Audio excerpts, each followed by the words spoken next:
Ciao everyone and welcome to the analysis of the song that ranked 20th at Sanremo Music Festival 2026. I am talking about Ogni volta che non so volare by Enrico Nigiotti. This time we have a title which is a little bit longer, incredibly so. I know, I bet you are surprised, it can happen sometimes, and we could translate it as every time I don't know how to fly. However, we said several times that the verb sapere, here non so volare, I don't know how to fly, can be used to express ability. So another way to translate this can be every time I cannot fly, I am not able to fly, or I struggle flying, which is a little bit the whole point. In fact, meaning-wise, Enrico Nigiotti said that this song is a stream of consciousness that runs through life, through time, as it slips away and looks down on us. Like the concept of time is quite central here, and everything that revolves around us. It's about those moments when we hit rock bottom, yet they are essential to finding our way back up, to learning how to rise again, which is the most beautiful thing of all. But what about the analysis of Lorenzo Coveri? Because as usual, we speak about it as well. First of all, again, this is Lorenzo Coveri makes analysis before the song is being performed. So it is just concerning the lyrics. And he said, during a sleepless night, singer, songwriter, and guitarist Enrico Nigiotti, a 38-year-old from Livorno, Tuscany, note, making his third Sanremo appearance, gives free rein to memories and reflections on the passage of time. The result is a song co-written with the seasoned Pacifico, Luigi De Crescenzo, that bears the hallmarks of a classic sing-songwriter track, though it occasionally relies on predictable imagery and features quite a few spoken word passages. So the idea is that the lyrics are average, like not meaning wise, but metaphorically wise for the symbols and images. Conveying the concept, and there is a lot of spoken Italian, so informal colloquial Italian, and this is why Lorenzo Coveri assigned a 6 out of 10 to this song. So not the best, passing grade. Friendly reminder, in Italy 6 out of 10 is the passing grade, so good, not among the best. Of course, I think that this was tailored specifically for a specific audience, so the audience of Enrico Nigiotti. In fact, as far as I understood, it was very very much appreciated by his fan base. And from a certain point of view, it is dedicated to them as well. Why? Let's find out by analyzing the lyrics. First of all, we have a structure that ideally is quite normal. We have intro, verse, chorus, outro. What is peculiar, however, is that first of all, the chorus is not always the same. We saw several times, even in Sanremo Music Festival songs, that the chorus is generally repeated alongside with the pre-chorus, eventually with a post-chorus or even a hook. Here, however, the chorus always changes. So intro, verse, chorus, second verse, second chorus, and outro are all different parts of the song which are not repeating. They can mirror each other, they can look like each other, but they are not exactly the same. And the other specific thing is that what I will identify lyrics-wise as the chorus is actually melodically wise more of a pre-chorus, because the real center of the song, so the real chorus, is actually instrumental. So keep this in mind. the chorus, at least the spoken part, the lyrics that I call chorus, it is more to lead towards like a bridge towards the real instrumental chorus. In fact, in my humble opinion, this song wins much more melody-wise. But we are going to talk about it later, so let's see the lyrics. As I said, we start with an intro. It is not divided into sections as we are more used to, but it is more a stream of consciousness as hinted, as explained by the author himself, because he's also a songwriter, so he also wrote the lyrics. Friendly reminder, as usual in Sanremo Music Festival we have songwriters, so people writing their own lyrics, sometimes their own music, and then performing what they made, so they are the author of their own song. However, we also have the case of performers, so people who actually take the song made by someone else for them and they perform it. Here, in this case, we have a songwriter, so someone who wrote the lyrics, probably also the music because he's a guitarist, and then performed it.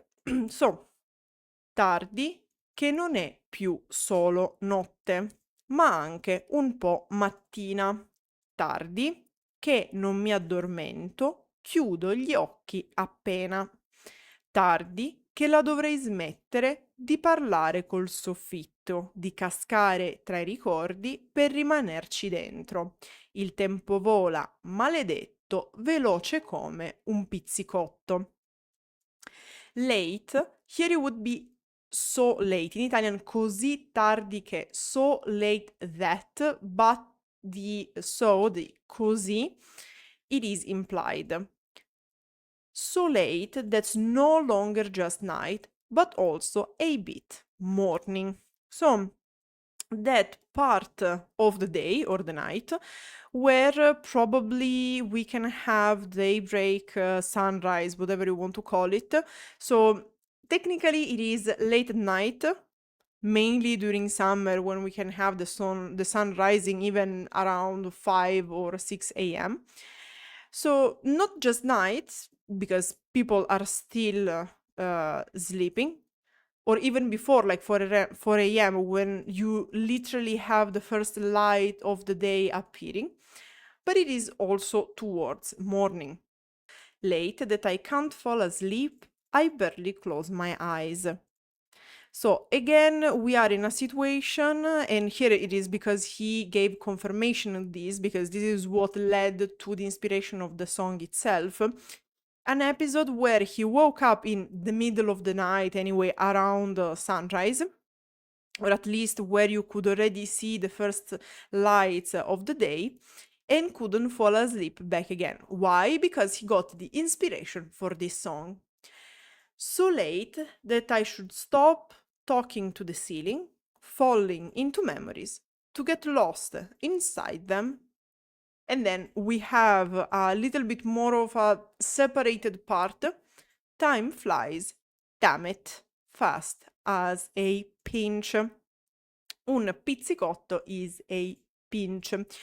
However, I don't know, like, let me know if you like this metaphor. I am not really convinced. However, this part was also the first part being born, because as I was explaining, Enrico Nigiotti confirmed that the start, at least maybe not the whole introduction, but the first lines of the introduction were really born one night that he woke up, he couldn't fall asleep again, and he felt the need to start writing. And then the rest of the song came out.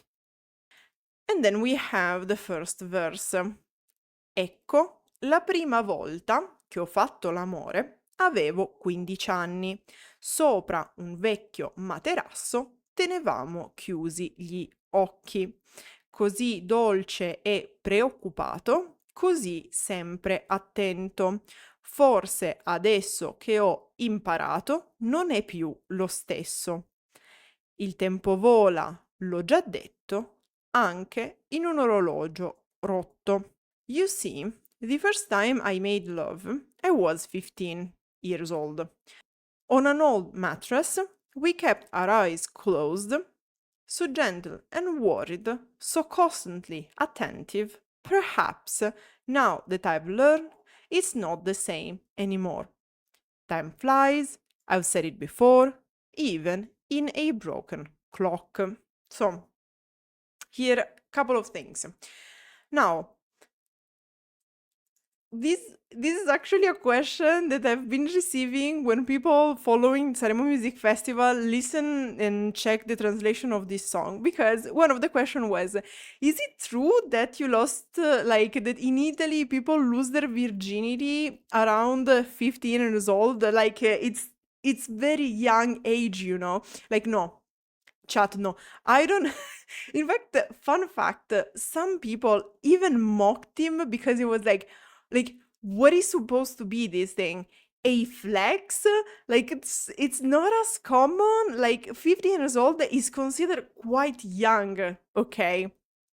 And in fact, the average in Italy, at least according to some researches that have been made in Europe, the moment when Italians on average lose their virginity is actually later than the European average. In fact, in Italy, it is said, it is calculated, according to certain researches, that the average age when Italians lose their virginity is around 19 years old, not 15. Like, there is a 4 years of difference that is quite important.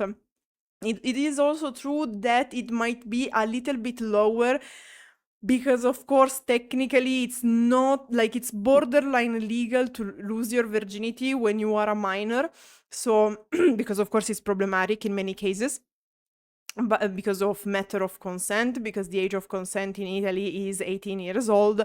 So, of course, in these researches, the data might be not the most accurate, so it might be a little bit lower, but by my experience, knowing people generally, 15 it's really, really like early. Like 15 years old is like your second year of high school, more or less, something like that.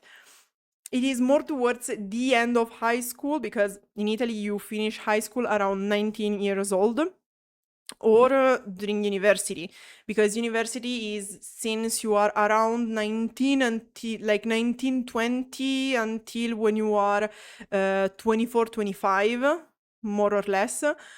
And then you start your high school around when you are about 14 years old, like just to give you a perspective. What happened here? I don't think he wanted to be a flex, like, oh, look, I fucked when I was very young. It is generally about being nostalgic, because the whole part of these, like, the main theme is time and memories. So this is a little bit looking back at when he was young and more innocent compared to how his life is now. And then we have Il tempo vola, l'ho già detto, time flies, I've said it before, because he repeats it at the end also of the intro. Il tempo vola, maledetto, because he's really stressing this main theme of time passing, okay? So I think it's not much about flexing, it's more about memories. I don't know, probably for him is a very fond memory when he lost his virginity, I don't know. Then we have the chorus, which always change, but it is also very short. And as I said, the focus is more on the instrumental part, which I would say it's more the real chorus. So, e mentre fuori scoppia un altro inferno, da qualche parte adesso e già domani. Qualcuno è pronto e qualcun altro è perso prima di volare. And And while outside another hell breaks out, somewhere else, now, it is already tomorrow. Someone is ready and someone else is lost before taking flight. Literally before flying, but here, of course, the idea is when you are about to fly. In Italian would be spiccare il volo, taking flight, or prendere il volo. You can also use this collocation. But the idea here, prima di volare, is like before taking flight, when you're about taking flight. And here, like, there is not much to say. I would say that the meaning comments itself because, like, outside something bad might happen, is going to happen. Somewhere else, it's already another day, so another start. It is also metaphorically. And when you are about to take flight, so starting something new, starting an important experience of your life and whatnot, someone is ready, someone is lost. I don't think you are ever ready in your life before doing things, but points of view. And then we have the second verse. Specchio, forse i sogni non finiscono dove comincia la realtà e c'è bisogno di dolore per un po' di felicità. Lo pensiamo sempre tutti che sia meglio qualcun altro e non vediamo dietro al vecchio i capelli da ragazzo. Il tempo scorre quanto è stronzo, sorpassa e poi ti ruba il posto. So, mirror, perhaps dreams don't end where reality begins, and pain is needed for a bit of happiness. We all always think that someone else is better, and we don't see behind the old one, the old person, the hair of a boy. Time races on, what an asshole, overtakes you, and then steals your place. So, this metaphor about dreams don't end when reality begins, so when you wake up, might be a reference to a song by 883, so 883. We don't know. Seems to be. Again, we discussed this several times. Pain is needed for a bit of happiness. I don't really agree with this image that you need to suffer to be happy. I think you need to put in the work. I think there is no gain without effort. More than no pain, no gain is more about no effort, no gain. This idea that you have to go shitty moments in your life or painful moments in your life to become happy, I don't think so. I think, however, that happiness doesn't just happen. I think that you have to put some effort in making it happen. So I am more of the idea that fortune, so good luck, helps those who put in the effort, who try to do things, try to be happy. Of course, you can be unlucky, okay? But the idea is that I always think that happiness is not about only luck, just is not like about the fact that you have to experience pain. It's more like happiness is a mix of being lucky and putting some effort in achieving your happiness. But I'm not a fan of this idea that pain is a must, is like necessary. And then the idea about we always think that someone else is better, so someone else have a better life than us. Grass is always greener on the other side, sort of situation. That is true, but again, it's nothing revolutionary.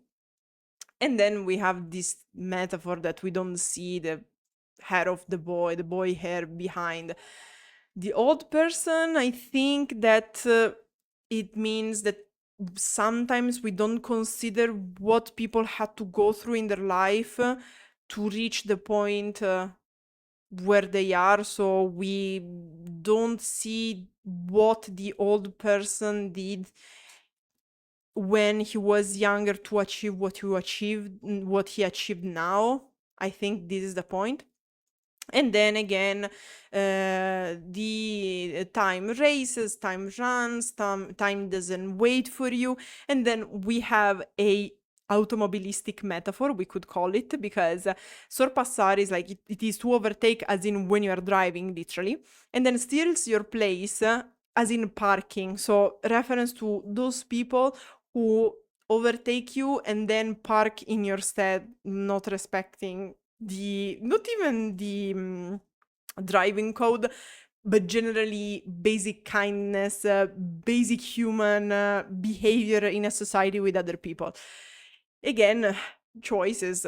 Like it's not as bad, but it's missing something. And then we have again another chorus, which has the same structure as the one before, because e mentre fuori brucia un altro inferno, pochi minuti e poi sarà domani. Qualcuno è pronto e qualcun altro è perso prima di volare.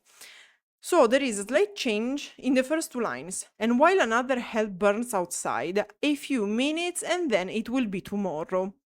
Someone is ready and someone else is lost before taking flight. The two lines are exactly the same, while there is a slight difference in the first two lines. But again, the meaning is exactly the same. And then we have an outro. I mostri che c'ho dentro, che mi fanno cadere, questa mania che devi andare solo bene. A chi mi salva ogni volta che tocco il fondo, a chi comunque vada mi rimane accanto. E se questa vita è un viaggio, meno male siete qui ogni volta che non so volare. Repeated 3 times. The monster that I have inside me that make me fall, this obsession with about the fact that we always have to succeed. To those saving me whenever I hit rock bottom, to those staying by my side no matter what.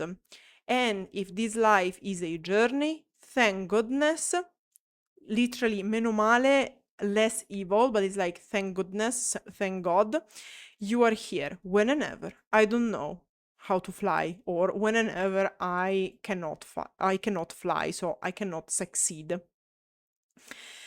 Now, a couple of things here. I mostri che c'ho dentro. C'ho, ok, c'ho C''ho, so I have in it, literally, because c'ho is an expression very much colloquial, okay? Don't write it in formal writings. It is something mainly in spoken Italian, okay? Technically it is incorrect, but it is accepted in colloquial speaking. And then here basically the idea of the whole song is surely about the time and how it passes, but it is also dedicated to his friends, his family, and also his fans. Because when he says this obsession with always having to succeed, which is very common not only for singers and performers, but generally for everybody in this society, the society of the toxic success, where you can never fail, where you always have to be at the top, which is of course not realistic.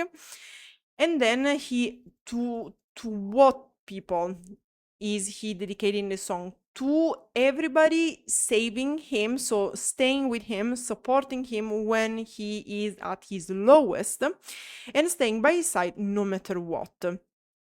Then he thinks about the fact that all of these people, so family, friends, fans, are by his side in this journey that is life. And generally, every time he doesn't know how to succeed, every time he is again at his lowest. Now, there isn't much to be said besides that, because as I said, this song is there. It is quite good musically speaking. I think that on the stage of Sanremo Music Festival, I don't know, it was missing something, because I think that if you listen to the version of, I don't know, YouTube, Spotify, whatever, this song hits a little bit better. The music video is, you know, the meme of the guy like traveling in the universe with a song like well, I swear to God, I don't know if I'm crazy, but like the whole video actually reminds me of that meme. So I don't know, maybe it's me. But the song is quite good musically speaking. It is it is performing very well if you listen to it recorded, okay? The live version, I don't know, with the performance on Sanremo Music Festival stage, it wasn't as strong, in my opinion. So yeah, that's why probably it didn't really resonated with me. It was a little bit okay, but it doesn't stick out. It fell flat with the performance, at least for me, during Sanremo Music Festival. I reevaluated it when I listened to it on the platforms, like the recorded version, not the live one. Could be because of the anxiety, could be because certain songs work better than others on Sanremo stage. So it's like, happens. The metaphors are average. Like, it's not bad, it's not good either. A bit, I don't know. Yeah, average. The best description I can give is average. Anyway, that said, let me know in the comments what you think about Ogni volta che non so volare by Enrico Nigiotti. I hope you enjoyed this video. Grazie everyone for watching and arrivederci.